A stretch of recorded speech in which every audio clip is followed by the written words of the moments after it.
घटनेसंदर्भात आहे। पुण्यातील मोशी दुर्घटना ही नैसर्गिक आपत्ती असल्याचं पिंपरी चिंचवडचे पालिका आयुक्त विजय सूर्यवंशी यांनी म्हटलंय। कोणालाही दोषी ठरवता येणार नाही असं म्हणत पालिका आयुक्तांनी हात झटकलेले आहेत। पालिका आयुक्त विजय सूर्यवंशींकडून ठेकेदाराला त्यामुळे क्लीन चिट देण्यात आली आहे का असा सवाल उपस्थित होतोय। तर जबाबदारी झटकून चालणार नाही, दोषींवर कारवाई व्हावी। खासदार श्रीरंग बारणे यांनी ही मागणी केली आहे। प्रकल्पाला परवानगी दिलीच कशी असा सवालही बारणे उपस्थित करतायत।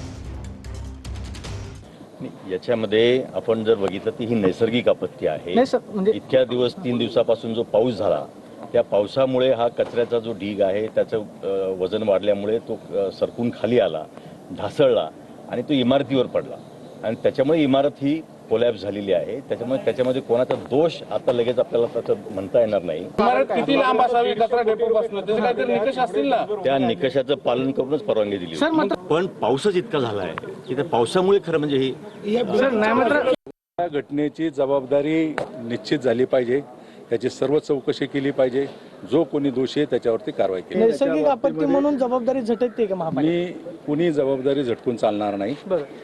या ठिकाणी लोकल बॉडी महापालिकेच्या सभागृहामध्ये आयुक्तांना उत्तर द्यावं लागेल। या ठिकाणच्या जवळपास 30-35 लाख नागरिकांना आयुक्तांना उत्तर द्यावं लागेल।